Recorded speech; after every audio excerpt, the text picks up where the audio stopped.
Et j'ai une conviction que vous partagez, je le sais, le retour de la croissance passera d'abord par le soutien aux entreprises. Ce sont les entreprises qui créent les emplois.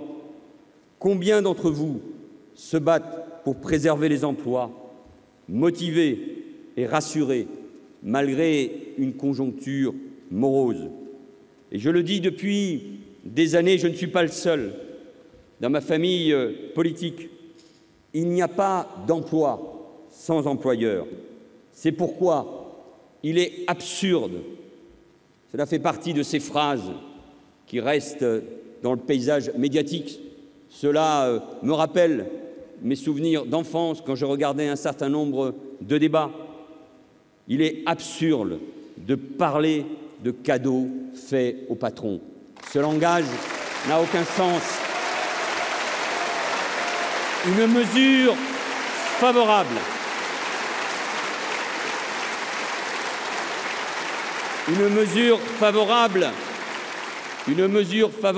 aux entreprises, quand elle est intelligente, bien calibrée, discutée, ce n'est pas seulement une mesure favorable à une entreprise, c'est une mesure favorable au pays tout entier.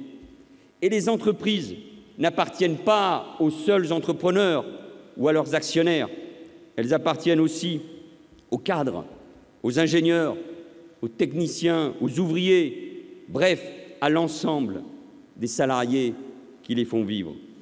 Les entreprises, ce sont celles qui produisent. Produire, voilà un joli mot. Les entreprises, c'est aussi l'innovation, celle qui s'appuie sur la recherche et le développement des grands groupes et leurs sous-traitants.